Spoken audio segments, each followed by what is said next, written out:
Alors maintenant, on va aller voir dans les paramètres le menu vidéo. Alors, la résolution de base, le canevas, c'est la zone que vous avez ici. Si vous mettez, donc ma zone ici fait 1920 sur 1080, c'est le premier truc. Si j'ajoute ici dedans, et je peux le faire, je vais d'ailleurs le faire tout de suite, je vais modifier cette image et je vais choisir une image de 1920 sur 1080.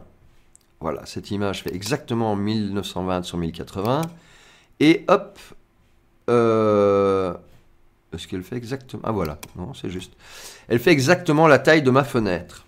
Si dans mon profil démo ici, je vais paramétrer que ma vidéo, ma résolution de base, était de HD 1280 x 720.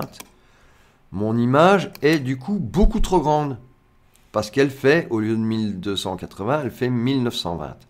Donc je devrais la retailler pour la faire tenir dans ma fenêtre. Et si après je retourne ici et que je vais dans vidéo et que je dis que ma résolution de base c'est en fait de nouveau 1920 x 1080, elle sera trop petite. Je devrais la réagrandir. Donc, moralité, créer des profils qui contiennent une taille déjà. Donc ici, je vais renommer celui-là et je vais l'appeler démo 1920. Comme ça, je sais clairement que je travaille en 1920 parce que dans mes paramètres vidéo, je suis en 1920. Alors, si je désire retailler, par exemple pour publier sur Facebook, qui n'accepte que le 720,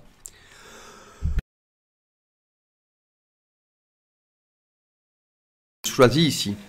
Si je veux pas retailler, je mets 1920 x 1080. Le filtrage mise à l'échelle ne s'applique que si on retaille. Ici, on ne retaille pas, donc pas de redimensionnement. Si je mets du 720, là, j'ai le choix entre du bilinéaire. C'est écrit plus rapide, mais flou en cas de mise à l'échelle. Ici, forcément, on met à l'échelle. Le bicubique, c'est affiné. Il y a 16 échantillons, donc c'est moyen. Et forcément, c'est un peu plus lent. Ça prend un peu plus de ressources. Et l'Anxos affiné, 32 échantillons, ça prend encore plus de ressources. À vous de voir ce que vous voulez. Moi, personnellement, je préfère émettre à la taille ici. Ça évite à mon processeur de travailler pour rien. Même si je veux faire du 720, dans ce cas-là, je prends du 720 ici et je mets du 720 ici. Comme ça, mon ordinateur ne travaille pas pour l'avoir en grand et puis le mettre en petit. On travaille tout de suite en HD. Alors, je vais remettre comme je le voudrais.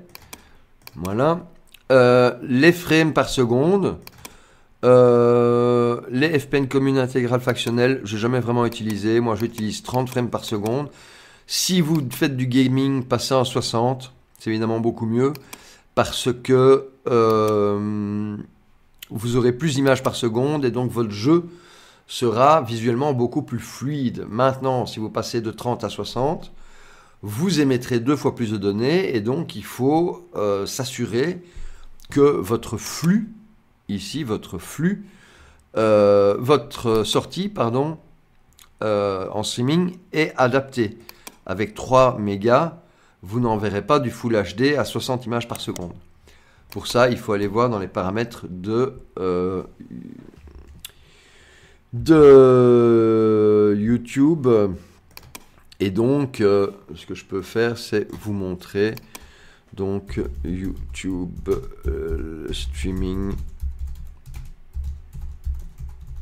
Voilà, et je devrais tomber sur, voilà, cette fenêtre-ci qui détermine donc du 1080 à 60 fps.